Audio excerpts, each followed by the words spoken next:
Cyber ವಂಚಕರ ವಂಚನೆಯ ಜಾಲಕ್ಕೆ ಸಿಕ್ಕಾಕೊಳ್ಳುವಂತಹ ಅನೇಕ ಅಮಾಯಕರ ಬಗ್ಗೆ ನಾವು ಪ್ರತಿನಿತ್ಯ ಮಾಹಿತಿಯನ್ನು ಕೊಡ್ತಾ ಇರ್ತೀವಿ. ಈಗಲೂ ಅಷ್ಟೇ ಒಂದು ಸೈಬರ್ ದೋಖಾ ಗ್ಯಾಂಗ್ಗೆ ಸಂಬಂಧಪಟ್ಟಂತೆ ಮಾಹಿತಿ ಕೊಡ್ತಾ ಇದ್ದೀವಿ. ಬೆಳಗಾವಿಯಲ್ಲೇ ಕೂತು ಅಮೆರಿಕ ನಾಗರಿಕರಿಗೆ ವಂಚನೆ ಮಾಡ್ತಾ ಇದ್ರಂತೆ. ಗ್ಯಾಂಗ್ನ ಹೆಡ್ಡಾಗೆ ಬಿದ್ದು ಲಕ್ಷಾಂತರ ಡಾಲರನ್ನ ಅಮೆರಿಕದ ಜನ ಕಳ್ಕೊಂಡಿದ್ದಾರೆ. ಬೆಳಗಾವಿಯಲ್ಲೊಂದು ಖತರ್ನಾಕ್ ಸೈಬರ್ ದೋಖಾ ಗ್ಯಾಂಗ್. ಅಮೆರಿಕದಲ್ಲಿ ಕೂತವರಿಗೆ ಇಲ್ಲಿ ಕೂತ್ಕೊಂಡು ಈ ಗ್ಯಾಂಗ್ ನಾಮ ಇಡ್ತಾ ಇತ್ತು ಅಥವಾ ವಂಚನೆ ಮಾಡ್ತಾ ಇತ್ತು ಅಂತ. ಡಾಲರ್ ಲೆಕ್ಕ ಅಂತ ಅಂದರೆ ಲಕ್ಷಾಂತರ ರೂಪಾಯಿ ಕಳ್ಕೊಂಡಿದ್ದಾರೆ ಅಂತ ಅರ್ಥ. ಕಾಲ್ ಸೆಂಟರ್ ಮಾಡಿಕೊಂಡು ವ್ಯವಸ್ಥಿತವಾಗಿ ಇಡೀ ದೋಖಾ ಪ್ರಕರಣವನ್ನು ನಡೆಸ್ತಾ ಇದ್ರು ಅಂತ. ದಾಳಿ ವೇಳೆ 37 ಲ್ಯಾಪ್ಟಾಪ್ಗಳನ್ನು ವಶಕ್ಕೆ ಪಡ್ಕೊಂಡಿದ್ದಾರೆ. ಮೊಬೈಲ್ ಸಿಕ್ಕಿದೆ.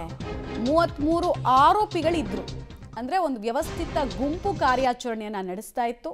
ಆನ್ಲೈನ್ ಅಥವಾ ಸೈಬರ್ ಟೆಕ್ನಾಲಜಿಯನ್ನು ಇಟ್ಕೊಂಡು ಇವರು ಅತ್ಯಂತ ವ್ಯವಸ್ಥಿತವಾಗಿ ಈ ಗ್ಯಾಂಗನ್ನು ನಡೆಸ್ತಾ ಇದ್ರು.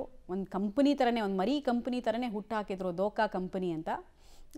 ಇದು ಹೆಂಗೆ ಕಾರ್ಯಾಚರಣೆ ಮಾಡ್ತಾಯಿದ್ರು, ಹೆಂಗೆ ಅಲ್ಲಿರೋ ಜನರ ಕಾಂಟ್ಯಾಕ್ಟ್ ಇವ್ರಿಗೆ ಬಿಲ್ಡ್ ಆಗ್ತಾಯಿದ್ರು, ಮೋಸ ಮಾಡ್ತಾ ಇದ್ದ ರೀತಿ ಹೇಗೆ, ಎಷ್ಟು ಸಮಯದಿಂದ ಆಗ್ತಾ ಇತ್ತು ಅನ್ನೋದೆಲ್ಲವೂ ಕೂಡ ತನಿಖೆಯಲ್ಲಿ ಆಚೆ ಬರಬೇಕಾಗಿದೆ. ಬಟ್ ಪೊಲೀಸರು ಈ ಗ್ಯಾಂಗ್ನ ಚಟುವಟಿಕೆ ಬಗ್ಗೆ ಮಾಹಿತಿ ಪಡೆದು ಕಾರ್ಯಾಚರಣೆ ನಡೆಸಿದ್ದಾರೆ. 3 ದಿನ ಮುಂಚೆ ನಮಗೆ ಒಂದು ಇಂಟರ್ನಲ್ ಸೆಕ್ಯೂರಿಟಿ ಡಿವಿಷನ್ ಒಂದು ಪತ್ರ ಬಂತು. ಹಾಗೆಯೇ ನಿನ್ನೆ ಒಂದು ಅನಾಮಧೇಯ ಅರ್ಜಿ ಕೂಡ ನಮಗೆ ಬಂತಿತ್ತು. ಇಲ್ಲಿ ಒಂದು ಕಾಲ್ ಸೆಂಟರ್ ಬೆಳಗಾವಿ ನಗರದಲ್ಲಿ ಕೆಲಸ ಮಾಡ್ತಾಯಿದೆ ಅಂತ. ಸೊ ಆ ಖಚಿತವಾದ ಈ 2 ಇಂಟೆಲಿಜೆನ್ಸ್ ಇನ್ಪುಟ್ ಮತ್ತು ಫೀಲ್ಡ್ ಒಂದು ಅರ್ಜಿ ಈ ಆಧಾರದ ಮೇಲೆ ಕುಮಾರ್ ಹಾಲ್ ಬಾಕ್ಸೈಟ್ ರೋಡಲ್ಲಿ ನಮ್ಮ ಅಧಿಕಾರಿಗಳು ಮತ್ತು ಸಿಬ್ಬಂದಿಗಳು ಒಂದು ರೇಡ್ ಕಂಡಕ್ಟ್ ಮಾಡಿದ್ದಾರೆ. ಅದರದ್ದು ನೇತೃತ್ವ ನಮ್ಮ ACP ಸೈಬರ್ ಮತ್ತು crime ACP crime Shri Raghu, ನಮ್ಮ ಮಾಳಮಾರುತಿ ಇನ್ಸ್ಪೆಕ್ಟರ್ ಮತ್ತು PI ಸೈಬರ್ ಶ್ರೀ ಗಡ್ಡೇಕರ್ ಮತ್ತು APMC ಇನ್ಸ್ಪೆಕ್ಟರ್ ಶ್ರೀ ಉಸ್ಮಾನ್ ಔಟಿ ಮತ್ತು ಅವರ ಸಿಬ್ಬಂದಿಗಳು ಈ ರೇಡ್ ಕಂಡಕ್ಟ್ ಮಾಡಿದ್ದಾರೆ.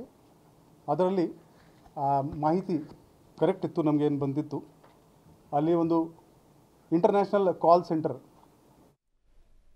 ಡೀಟೇಲ್ಸ್ ಕೊಡ್ತಾರೆ. ದಿಲೀಪ್ ನೇರ ಸಂಪರ್ಕದಲ್ಲಿ ಜಾಯ್ನ್ ಆಗ್ತಾರೆ. ದಿಲೀಪ್, ಹೆಂಗೆ ಕಾರ್ಯಾಚರಣೆ ಮಾಡ್ತಾ ಇದ್ರು, ಏನು ದೋಖಾ ಇದು ಬೇಸಿಕ್ಲಿ, ಹೆಂಗೆ ಅವ್ರನ್ನ ನಂಬಿಸ್ತಾ ಇದ್ರು ಅಂತ?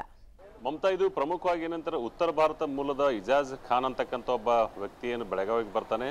ಬೆಳಗಾವಿ ಬಂದಾದ್ಮೇಲೆ ಇಲ್ಲಿ ಒಂದು ಮನೆಯನ್ನು ಏನು ಅಂದ್ರೆ ಬಾಡಿಗೆ ತೊಗೊಳ್ತಾನೆ. ಆ ಮನೆಯಲ್ಲಿ ಎಲ್ಲ ಸೆಟಪ್ಪನ್ನು ಕೂಡ ಮಾಡಿರ್ತಾನೆ. ಇದು ಡಾರ್ಕ್ ವೆಬ್ ಅಂತಕ್ಕಂಥ ಒಂದು ಏನು ಇಂಟರ್ನೆಟ್ ಜಾಲ ಇದೆ. ಆ ಜಾಲದಲ್ಲಿ ಅಮೆರಿಕದ ಏನು ಸೀನಿಯರ್ ಸಿಟಿಜನ್ಸ್ ಇದ್ದಾರೆ, ಅವರಿಗೊಂದಿಷ್ಟು ಮಾಹಿತಿಯನ್ನು ಕಳಿಸ್ತಾರೆ.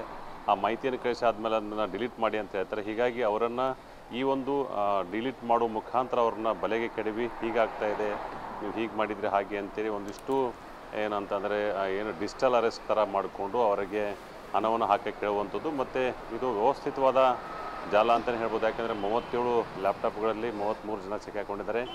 ಇನ್ನೂ ಕೂಡ ಭಾಳಷ್ಟು ತನಿಖೆ ಆಗಬೇಕಾಗಿರುವಂಥದ್ದು. ಕೇವಲ ಇವ್ರಿಷ್ಟು ಜನ ಮಾತ್ರ ಅಲ್ಲ, ಇದು ಹಿಂದೆ ಭಾಳಷ್ಟು ದೊಡ್ಡದಾದಂಥ ಗ್ಯಾಂಗ್ ಇರುವಂಥದ್ದು. ಮತ್ತು ಇದು ಅಮೆರಿಕರನ್ನೇ ಯಾಕೆ ಟಾರ್ಗೆಟ್ ಮಾಡಿದ್ರು ಅನ್ನೋದು ಕೂಡ ಕುತೂಹಲಕಾರಿ ವಿಷಯ ಆಗಿರುವಂಥದ್ದು. ಮತ್ತು ಇನ್ನೂ ತನಿಖೆ ಆರಂಭ ಆಗಿದೆ. ಭಾಳಷ್ಟು ಮಾಹಿತಿಯನ್ನು ನಾವು ಹೊರಗಡೆ ಬಿಡೋಕ್ಕಾಗೋದಿಲ್ಲ ಹಾಗೆ ಅಂಥೇಳಿ ನಗರ ಪೊಲೀಸ್ ಕಮಿಷನರ್ ಹೇಳಿರುವಂಥದ್ದು. ಹೀಗಾಗಿ ಇದೊಂದು ದೊಡ್ಡ ಜಾಲ.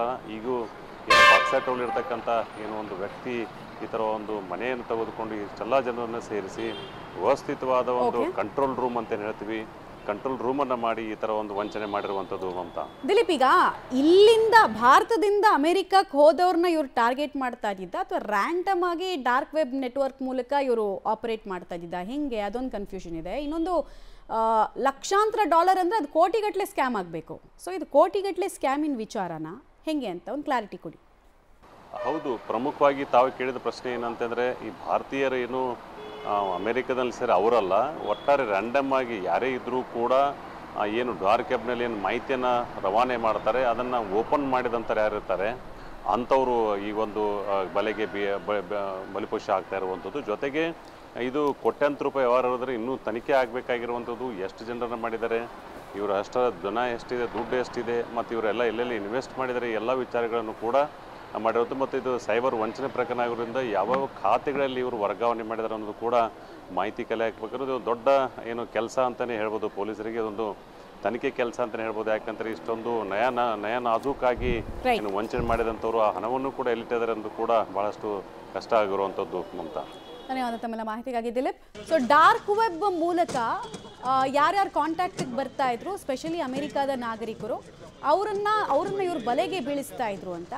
ಆದರೆ ಪ್ರಶ್ನೆ ಇರೋದು ಒಂದು ಕುತೂಹಲ ಇರೋದು, ಏನು ನಂಬಿಸ್ತಾ ಇದ್ರು? ಯೂಶಲಿ ಡಾರ್ಕ್ ವೆಬ್ ಹೆಂಗೆ ಕೆಲಸ ಮಾಡುತ್ತೆ ಅಂದರೆ ಏನಾದರೂ ಪಾರ್ಸಲ್ಗಳನ್ನ ವಿಲೇವಾರಿ ಮಾಡ್ಕೊಳ್ಳೋದಕ್ಕೆ, ಡ್ರಗ್ ವಿಚಾರದಲ್ಲಿ ಡ್ರಗ್